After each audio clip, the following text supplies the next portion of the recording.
최대 부하 가격 정책이라는 게 있습니다. 최대 부하 가격 정책 뭐냐면 우리가 흔히 얘기하는 전기요금 계산할 때 여름에 에어컨 많이 키우면 전기가 많이 소비되잖아요. 그다음 겨울에 보일러 많이 떼면 많이 소비되죠. 그런 게 이제 최대 부하기죠. 그다음에 비최대 부하기는 여름과 겨울을 제외한 나머지 부분이죠. 이런 식으로 생산 설비의 최대 부하기와 비최대 부하기를 구분해서 가격을 달리 책정하는 경우죠. 최대 부하기 가격은 생산 설비에 관련된 일체 비용을 부담하도록 가격을 높게 책정하고, 비최대 부하기의 가격은 가격을 낮게 책정하는 이중 가격을 설정하는 거죠. 시점 간 가격 차별의 한 독특한 유형으로 전기 사용료나 도로 사용료를 결정하는 데 주로 이용하고 있다. 도로 통행료의 경우에 통행 차량이 많은 러시아어의 도로를 사용하는 사람에게는 보통 때보다 더 높은 통행료를 부과하고, 서비스에 대한 수요량이 그것을 공급하는 시설 용량과 거의 비슷한 수준에 도달할 때 특별히 높은 요금을 부과하는 특징이 있다. 이처럼 가격을 최대 부하기하고 비최대 부하기로 나눠서 측정하는 경우가 있습니다. 위험과 불확실성에 대해서 보겠습니다. 위험과 불확실성도 시장 실패의 요인이 되죠. 완전경쟁 시장은 위험과 불확실성이 없잖아요. 그런데 현실의 시장은 위험과 불확실성이 항상 뒤따라 있어서 시장 실패가 일어난다. 그럼 위험이 뭐고 불확실성이 뭔지 그 개념적인 차이를 한번 살펴보도록 하겠습니다. 위험은 확률적으로는 좀 확률 분포 정도는 알 수 있다 이런 얘기죠. 확률 분포. 근데 불확실성은 그 확률 분포도 알 수 없는 것. 이런 경우를 불확실성이라고 합니다. 위험은 그 사건이 발생할 수 있는 확률 분포 정도는 알 수 있다 이런 얘기죠. 선물 시장과 업선 시장, 조건부 시장이 있는데, 선물 시장은 외환, 주식, 채권, 주가 지수 등을 장래의 일정 시점에 미리 정한 가격으로 사고 파는 선물 거래나 입도 선매가 이루어지는 시장이다. 근데 이 선물 시장은 반드시 이행을 해야 된다. 미래 일정 시점에 가격을 정해놓고 그 가격을 미리 정해놓은 거잖아요. 미리 정해놓은데 그때 가서 가격이 오를 수도 있고 내릴 수도 있잖아요. 그죠?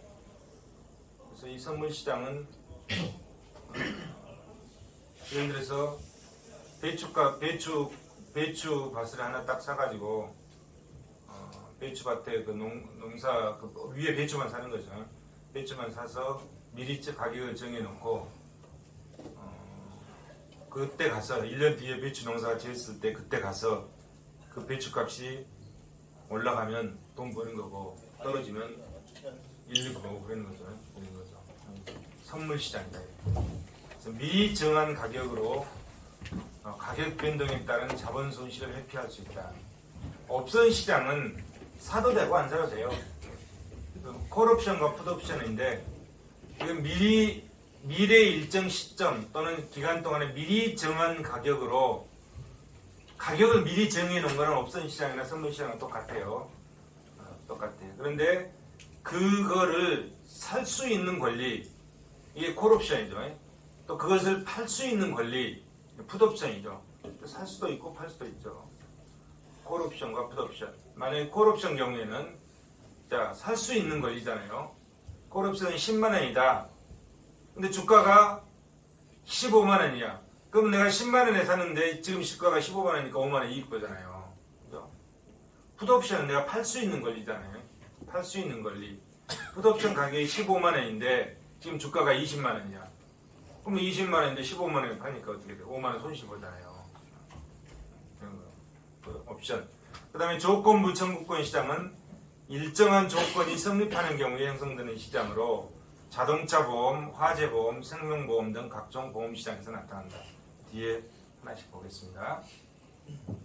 이 위험과 불확실성에 대해서 에로우는 완전한 시장을 상정을 했는데 이러한 조건이 충족되면 시장이 완전해질 수 있다 이렇게 말하는데 어떤 것들인가 봅시다. 에로우의 완전한 시장, 위험과 불확실성이 있더라도 일정한 조건이 성립되면 파레토 효율적인 자원 배분이 달성된다는 것을 증명했다. 위험과 불확실성이 존재할 때 발생할 수 있는 모든 상황을 반영한 완전한 시장이 개설될 수 있다면 효율적인 자원 배분이 달성됐다. 그러니까 현실 시장 완전하지 못하는데 여기 위험과 불확실성이 존재할 때 그것이 발생할 수 있는 모든 상황을 다 반영해서 완전한 시장을 만들어 놨다면 어떻게 된다는 거죠? 자원 배분이 효율적으로 된다 이런 얘기죠. 그런데 어떻다는 거죠? 그 조건, 완전한 시장이 형성되지 못하더라 이런 얘기죠. 못하는 경우가 있더라 이런 얘기죠. 이런 조건을 갖추면 그 시장이 완전한 시장이라고 할 수 있지만, 그래서 자원 배분이 효율적으로 이루어진다고 할 수 있지만, 그럼에도 불구하고 완전한 시장이 형성되지 못하는 경우가 두 가지가 있더라. 그 한 가지는 비용이 수입보다 큰 거죠. 비용이, 거래 비용이 이득보다 훨씬 커. 누가 그거 하려고 하겠어요. 그래서 이런 경우에는 시장이 개설되지 않는다. 두 번째는 시장에 정보의 비대칭이 존재할 때 또 이게 안 먹히더라. 시장에 정보의 비대칭. 시장의 개설은 가능할지라도, 이렇게 완전한 시장의 개설이 가능할지라도 정보를 더 많이 가진 경제 주체에 의해서 시장 상황이 좌우돼 버리면 완전한 시장이 개설되지 못하더라 이거죠. 그럼 이 정보의 비대칭이 뭐냐? 정보의 비대칭이 한쪽만 알고 있는 거죠. 그죠? 나에 대한 정보는 누가 제일 잘합니까? 내가 제일 잘 알고 있는 거죠. 그죠? 나에 대한. 정부에서 나한테 세금 매기려면 국세청은 나를 조사를 해서 이것도 조사하고 저것도 조사하고 해야 되지만 나는 나의 정보를 다 알고 있잖아요. 그래서 나와 나에게 세금을 매기고자 하는 정부, 국세청은 정보가 비대칭으로 되어 있다. 나는 많이 가지고 있고 저쪽은 정보가 적다 이런 얘기잖아요. 자동차, 내가 중고 자동차를 살려고 하는데 중고차를 팔고자 하는 사람은 그 차를 오랫동안 운전했기 때문에 어디가 고장이 있고 어디가 있는 거 다 알 거 아니에요. 근데 사고자 하는 사람 잘 모르잖아요. 그죠? 팔고자 하는 사람 또는 중고차 시장의 종업원들, 이런 사람은 그 중고차에 대한 정보를 많이 가지고 있고, 시장에서 사고자 하는 사람들은 정보가 부족하다. 이랬어요. 정보의 비대칭이 됩니다. 정보의 비대칭. 그래서 보험시장도 마찬가지죠. 보험시장은 수요자가 공급자보다 더 많은 정보를 가지고 있다. 그죠? 보험을 들고자 하는 수요자가. 인력시장과 중고차 시장은 공급자가 더 많이 가지고 있다. 정보의 비대칭은 가격기구의 효율적인 작동을 반영해야 한다. 정보의 비대칭에 기인해서 도덕적 해이와 역선택이 초래할 수 있다. 현실의 시장 실패. 현실적으로 완전한 시장을 개설하는 데는 많은 장애가 존재하므로 위험과 불확실성은 시장 실패의 원인이다. 정보의 비대칭으로 인해서 도덕적 해이가 발생하고 사회후생 극대화가 이루어지지 않는 시장 실패가 일어날 수 있다. 뒤에 또 자세히 나옵니다. 그러면 여기서 이제 도덕적 해이, 정보가 비대칭적인 상황에서 특정한 경제 주체의 도덕성이 예상과 다르게 양상을 보인다. 이런 경우, 화재보험, 실업보험. 우리가 한번 생각을 해봅시다. 요건 지금 사적시장이잖아요. 사적시장. 요건 지금 사적시장이죠. 자, 이게 사적시장이잖아요. 민간시장이잖아요. 민간 부분이라고도 부문, 이거는 공공부문, 공적시장이죠. 공적시장이죠. 자, 이 민간 부분에서는, 이 시장에서는, 이 민간 부분에서는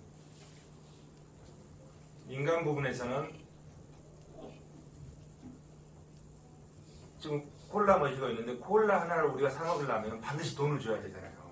급부대 반대가 반드시 이루어지는 거예요. 민간 시장에서는 급부대 반대급부가. 뭐를 하려고 하면은 누군가의 이익은 누군가의 손실이야. 민간 시장에서는.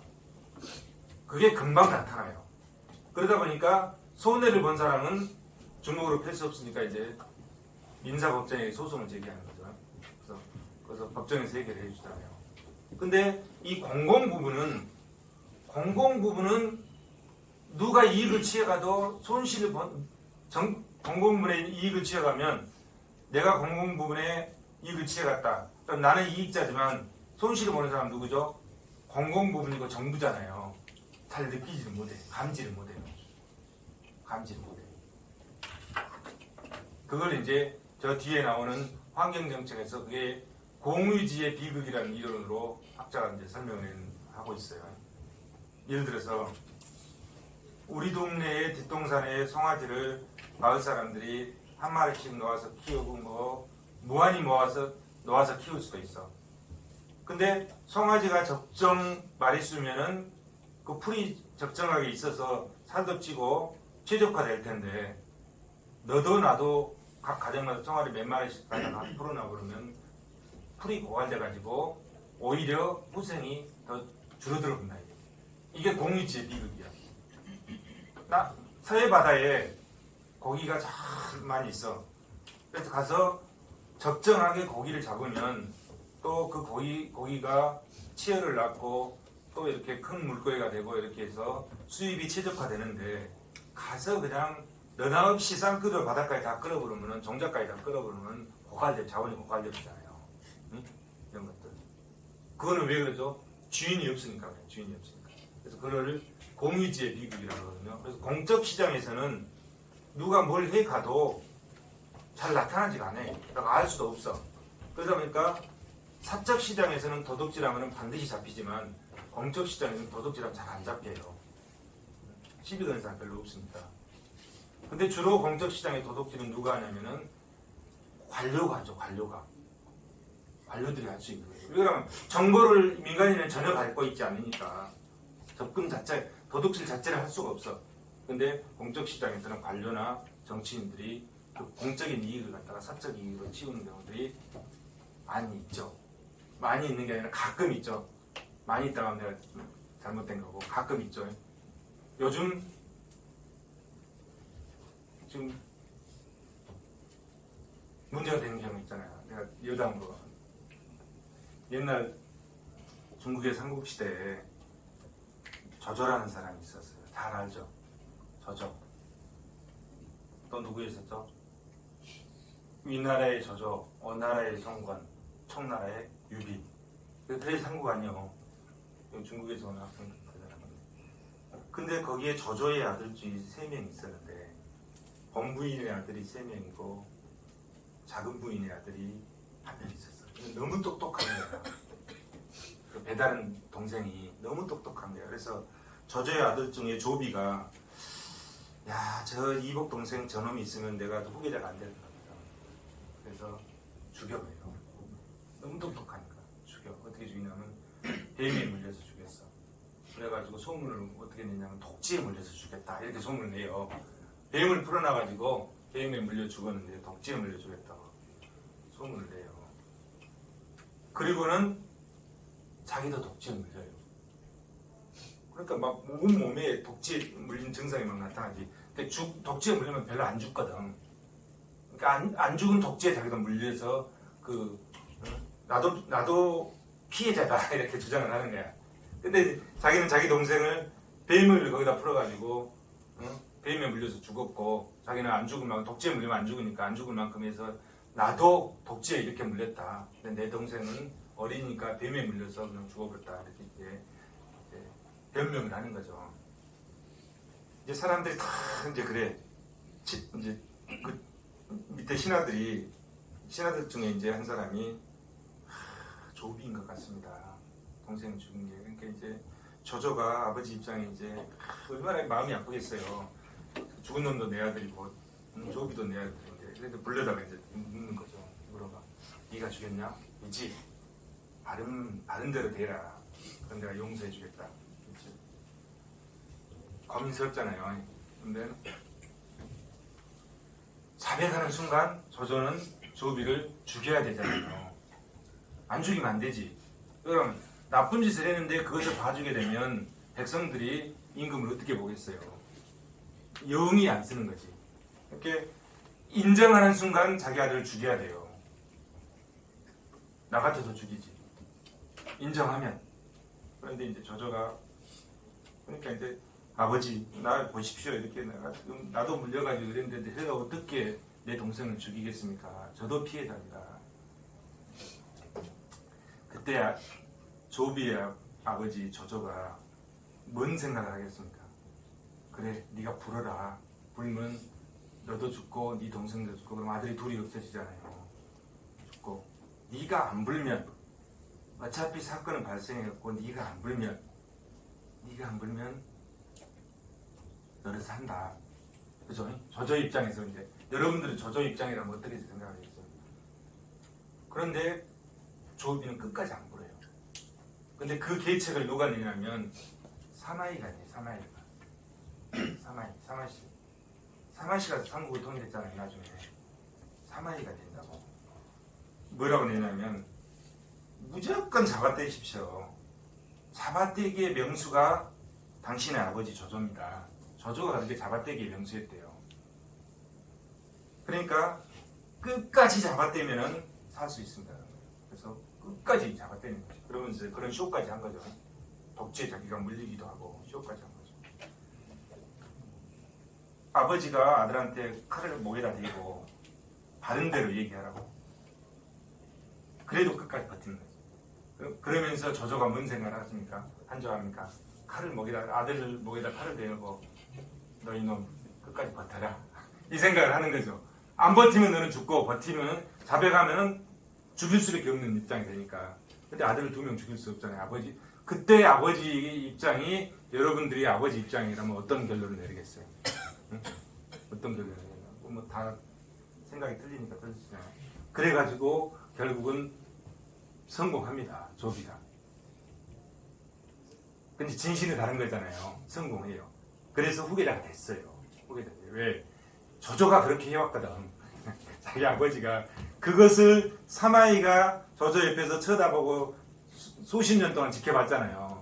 그러면서 그 계책을 이제 조비한테 가요. 근데 사마이는 그것을 조비한테 그 계책을 내주면서 뭔 생각을 했을까요? 나는 너희들을 다 제패하고 우리 사마씨가 삼국을 통일하겠다 이 생각을 했겠지. 반드시 했지. 그리고 결국은 조비를 후계자로 만들고 조비가 그렇게 죄를 짓고 후계자가 되고 하면 제대로 정치를 못하는가 봐요. 응? 그 사람이 양심이라는 게 있잖아요. 그 정치를 제대로 못하게 되는 거죠. 못하게 되니까 결국은 조비가 제대로 위나라를 이끌지 못해서 결정적인 순간에 조비한테 또 왕이 조비 아들한테 넘어갔었죠. 결정적인 순간에 사마이가 쿠데타를 일으켜가지고 다 잡아버리잖아요.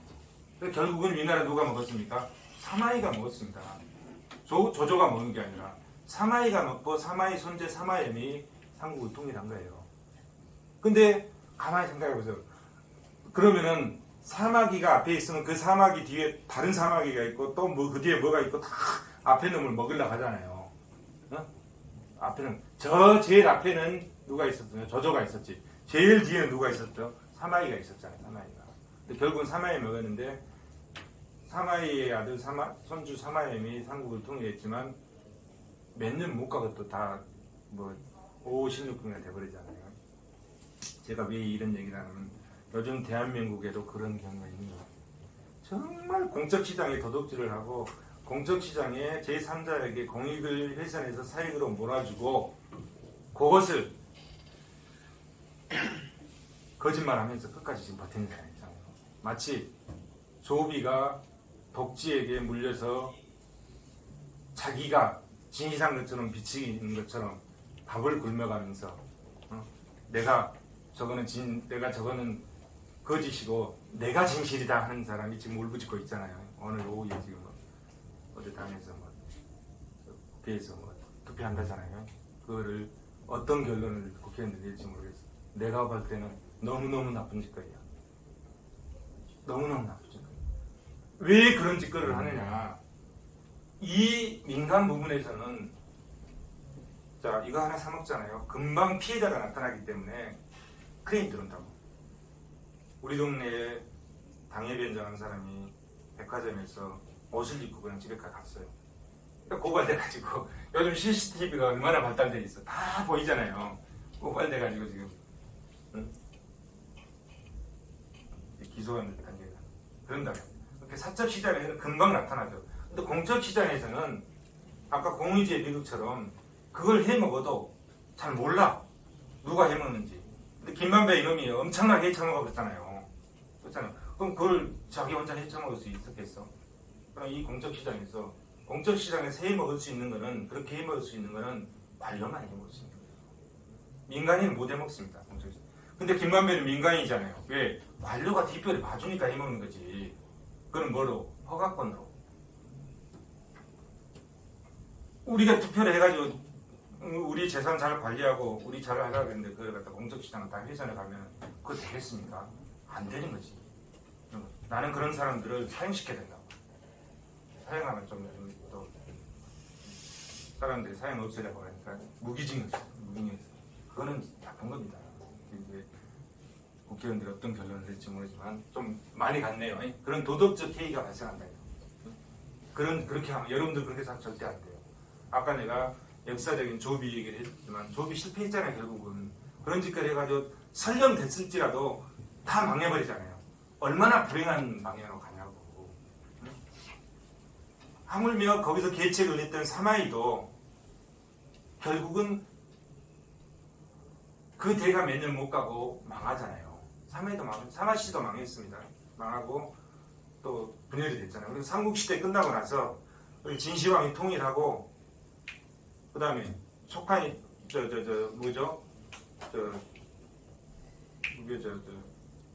삼국시대 통일하고 한나라하고 초안전이 있었잖아요. 초안전이 있고 다시 그걸 한나라가 가다가 삼국시대가 나왔잖아요. 한나라가 망하고 삼국시대 가고 그러면서 그 분열의 시대가 갔다가 다시 합쳐가다가 분열에다 합쳐. 지금 이제 중국이 지금 합쳐가는 시대잖아요. 합쳐가는 시대잖아요. 그렇게 올바른 길로 가지 않았을 때는 이 사람이 한 게 이 마음이 하나님께서 우리를 만들어놨을 때 양심을 만들어 놓은 것 같아요. 근데 그 양심을 저버리게 되면 굉장히 고통스럽게 사는 거예요. 그러니까 오래 못 가는 거지. 여러분들은 양심이 저버리지 않는 삶을 살아야 돼요. 그래야 오래 가는 거야. 그리고 행복하고 그래야 편한 거야. 그래 2달에 먹고 자고. 그리고 그 양심을 저버리는 사람에 대해서 잘못됐다고 얘기할 수 있어야 돼. 얘기 못 하잖아요. 뻔히 잘못된 줄 알면서 내년 공천 받으려고 그 공천 때문에 얘기 못 하잖아요. 그러면 안 되는 거야.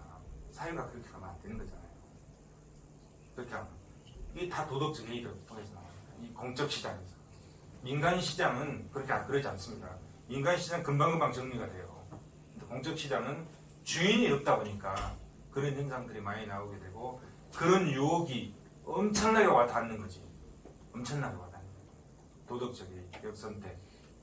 넘어갑니다. 여담을 있으니까 넘어갑니다. 자, 정보가 불완전하다. 보세요. 정보가 불완전하면 어떤 현상이 생기는가 한번 봅시다. 완전 경쟁 시장에서는 정보가 확실하다는 전제를 깔고 있잖아요. 확실성, 정보가 확실하다. 근데 불완전 경쟁 시장에서 정보가 불확실하니까 어떤다? 시장이 실패가 일어나고 정부가 개입하게 된다. 그럼 여기서 완전 경쟁 시장이면 X제도 완전한 정보야. X제에 대해서 완전한 정보를 가지고 있고 Y제에 대해서도 완전한 정보를 가지고 있어. 그러면 그 예산선이 이렇게 되는 거죠. 예산선이 이렇게 되는 거예요. 여기에 무차별 곡선이 이렇게 적어잖아요. 나의 무차별 곡선 적에서 이 점에서 이 작법이 흔들리지? 이 점에서 균형이 이루어지잖아요. 그러면 어떻게 됩니까? 이 점에서 균형이 이루어지니까 X제, 쌀은 이만큼 소비하고 옷은 이만큼 소비하다. 그런데 지금 여기서 이제 X제에 대해서는 정보가 완전한데 Y제에 대해서 정보가 불완전해. 그러니까 예산선이 어떻게 바뀌냐면 이렇게 바뀌는 거죠. 예산선이 이렇게 바뀐 거예요. X제는 정보가 완전하니까 그대로 있잖아요. 그대로죠. Y제는 정보가 불완전하니까 예산 집합이 안쪽으로 들어온다. 이렇게. 여기에 무차별 곡선이 여기. 그럼 어떤 현상이 생겼습니까? 여기서 균형이 이러니까 이렇게 되죠. X제는 늘어나고 Y제는 대폭 줄었잖아요. X제는 조금 늘어나고 정보가 Y제의 정보가 불완전하니까 Y제는 대폭 줄어들고 그 혜택을 X제가 조금 늘어나는 거 본 거죠. 이렇게 시장 실패가 일어났습니다. 정보가 불완전하면 이렇게 시장 실패가 일어난다. 그래서 불완전한 정보가 시장 실패를 초래하는 이유에 대해서 여기서 설명해 주고 있습니다. 참고하시고요. 불완전한 정보에 대한 대책. 자, 그럼 불완전한 정보에 대한 대책이 이렇게 있는데, 자, 첫째, 정보는 다수에게 편익을 제공한다. 그에 대한 대가를 지불하지 않은 다수의 무임승차가 발생할 수 있다. 정보는 공공재적 성격을 가지고 있다. 정부에서 정부제고. 정보가 돈이잖아요. 정보가 돈인데 정보를 주려고 하겠어요, 사람들이. 민간 시장에서는 정보가 돈이기 때문에 정보를 잘 안 줍니다. 그래서 그 정보를 가지고 있는 사람이 돈을 벌게 되어 있어요. 정보를 가지고 있는 사람이 요즘 얘기한 뭐죠? 클라우드에 모든 소비자의 우리나라의 5천만 정보를 다 가지고 있다. 그 사람은 떼돈 버는 거예요. 떼돈 버는 거예요. 민간이 가지고 있다. 그러면 얼마의 고객을 내가 가지고 있냐에 따라서 그게 돈이란 말이야. 요즘 유튜브에 보면 유튜브 구독자가 돈이잖아요. 구독자가 일정 숫자가 넘어가면은 유튜브에서 수익을 나눠줍니다. 제가 몇 달 전에 신림동에 고시원을 권리금 평가를 갔더니 거기서 목소리를 많이 듣던 사람이야.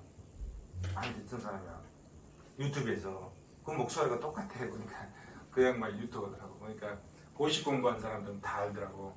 고시 공부하는 사람들은 그 사람 책으로 다 공부를 했더라고. 영어를 공부를 하고. 그런데 코로나 때 누가 고시원 안 가잖아요.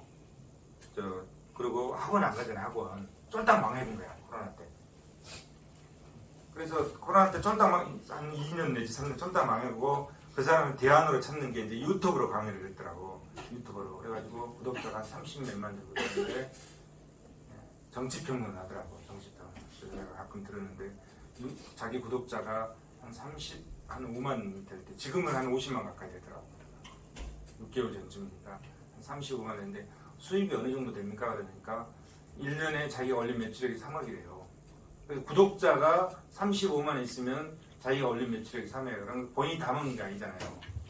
다 먹는 게 아니고 이거 유튜브를 이제 자료를 취합해서 정리해주는 사람도 있고 그 다음에 이 기술적으로 유튜브를 기술적으로 이렇게 이제 제작을 해주는 사람도 있어야 되잖아요. 이렇게 최소한 2사람이 있어야 돼. 그 사람도 인건비 줘야 될 거 아닙니까? 그래도 인건비 주고도 3억이니까 자기가 억대 연봉. 유튜브 구독자가 30만 명이 넘으면 역대 연봉이 되는 거예요. 내가 뭔 얘기를 하고자 하냐면 30만 명 유튜브 구독자가 억대 연봉이 되는데 내 클라우드에 고객을 1000만을 가지고 있다면 얼마나 큰 돈을 벌겠어요. 곧 정보가 돈이라 이런 얘기예요. 그 클라우드에 축적되는 정보가 돈이잖아요. 그러니까 누가 그 정보를 주려고 하겠어요. 저는 이제 유튜브 시작한 지가 3월달에 시작했는데 이제 2,500명 됐어. 오늘 2,500명. 만 명 되기가 그렇게 힘들더라고. 그런데 자, 그 정보가 돈인데 자, 러시아의 톨스토이의 소설이 하나 있는데 그것을 러시아 사람이죠. 그 러시아어를 공부해가지고 그 러시아를 번역해서 내가 읽으려고 하면은 얼마나 힘들겠어요. 얼마나 시간과 비용이 많이 들겠어. 그러니까 그것을 누군가가 한국말로 번역을 해가지고 한국말로 책을 내서 그 사람이 돈을 버는 거잖아요. 그죠? 그런데 이거는 이제 사적 시장이니까 그런 거야. 그런데 우리나라 조선 왕조실록의 역사의 조선시대에 왕조에서 그 써놓은 역사의 기록물, 그게 조선 왕조실록이잖아요. 그게 있어. 그게 다 뭐로 써놨네요? 한자로 써놨잖아요. 우리가 가서 조선 세종 때 조선제도가 어떻게 되는지 연구하기 위해서 가서 그 한자를 어디가 있는지도 모르는데 그 한자를 번역해서 그거를 찾으려면 자 어디가 있는지도 모르니까 다 번역을 해봐야 찾을 거 아니에요. 얼마나 시간과 비용이 많이 들었어요. 그죠? 얼마나. 그런데 요즘 어떻습니까? 전두환이가 만들어놓은 정신문화연구원, 지금 세종연구소잖아요. 거기에 박사급 연구원들이 뭘 했죠? 전부 다 번역을 해놨어, 한국말로. 이제 쉽게, 그것도 인터넷 들어가서 다 찾을 수 있어요. 쉽게 찾아가지고, 아, 세종 때 조선제도는 이랬구나. 성종 때는 이랬구나. 금방금방 잘 찾을 수 있어요, 이제는. 그걸 누가 해요? 정부가 하잖아요. 뭐 때문에? 공공재니까. 이렇게. 공공재의 성격이 있어서. 그래서 그렇게 해놓음으로써 많은 국민들이 그것을 이용해서 연구하고 사는 사람들 시간과 비용을 절약하고 금방금방 그랬을 때 우리 사회가 어떻게 돼요? 우리 정부에서 그걸 해놓은 공공재로 내놓으니까 우리는 그걸 연구해서 더 많은 양질의 연구 논문들을 만들어낼 수 있잖아요. 옛날에는 그 다 한자 못한 사람은 연구도 못했어. 여러분 한자 배우지도 않았을 거라고. 응? 그렇잖아요. 그런 것들이 공공재다. 정부에 대한 공공재. 네? 정부에 의한 정보 제공 굉장히 필요하죠. 예를 들어서 자 영어 서적도 아까는 이제 소설 같은 거는 뭐 개인적인 사적 시장이지만 우리 많은 국민들이 연구해야 될 어떤 다른 나라의 법률이 있다. 그러면은 그 관련된 부처에서 다 번역을 해가지고 딱 띄워놓으면은 그걸 보고 국민들이 연구를 하고 얼마나 우리나라의 학문이나 풍격이 올라가겠냐고 그렇잖아요. 그런 공공재적 성격 있다 이거예요. 정보. 두 번째, 정부는 정보 제공 과정에서 정보를 독점해서 경제적 이득을 얻고 있는 부분에 부당 행위를 시정할 필요가 있다. 세 번째, 정부에 의한 정보 제공은 비용 절감을 통한 규모의 경제를 실현한다. 그래서 정부의 입장에서는 정보를 숨기려고 하지 말고 가급적 정보를 국민들한테 공개를 해줄 필요가 있다. 근데 정부는 왜 숨기려고 합니까? 나쁜 짓거리 하면 자꾸 정보를 숨기려고 하지. 그러지 않습니까? 정부가 올바르게 가고 선하게 가고 하면은 모든 정보를 다 모든이라고 할 수는 없지만 일정한 한도에서 국민들이 필요한 정보를 제공해주고 그것이 우리 정부의 발전을 위해서 더 크게 작용을 한다 이런 얘기죠. 그러니까 불완전한 정보에 대한 대책에 대해서 잠깐 살펴봤습니다.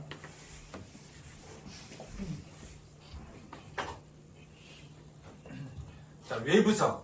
이번에 이제 외부성과 이제 환경 정책에 대해서 남아 있는데 외부성 보면 외부성이 뭐죠? 외부성은 자, 우리는 여기서요. 이게 뭐예요? 시장 기구잖아요. 이 시장 기구라고 하는 이 틀 속에서 이렇게 움직인단 말이에요. 이 틀 속에서 이렇게 움직인대. 그런데 이 시장 기구의 틀 속에서 움직이지 않고 이 밖에서 뭔가 이루어지는 것들이 있다. 그걸 외부성이라고 하죠. 쉽잖아요. 외부성. 뭐냐? 이 시장 기구 틀 속에서 움직이는 게 아니라 이 시장 기구 밖에서 가격이 발생하는 것. 그것을 외부성이라고 합니다. 외부 효과라고. 다시 얘기하면 이것은 비가격 효과로서 시장 경제의 가격 기구 내에서 설명이 어려운 현상이다.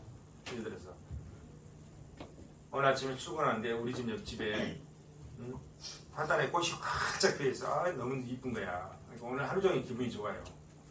그러면 긍정적인 영향을 미치잖아요. 그런 것들. 근데 오늘 아침에 출근하는데 옆집에 그냥 마당에 그냥 잔디밭에 차도에 해놓고 그냥 개판을 해놨더라고요. 짜증이 나더라고요. 오늘 하루 종일 기분이 나빴다. 이런 것들이죠. 이런 것들이 외부성이다. 외부성. 자, 외부성 문제. 그 다음에 이런 외부성 때문에 시장 실패가 일어난다는 거죠. 외부성입니다. 후생경제학의 제1법칙을 우리가 얘기할 때 외부성이 없다면 일반 경쟁균형은 사원이 효율적으로 배분된다는 거죠. 조건이 붙었잖아요. 외부성이 없다면. 응?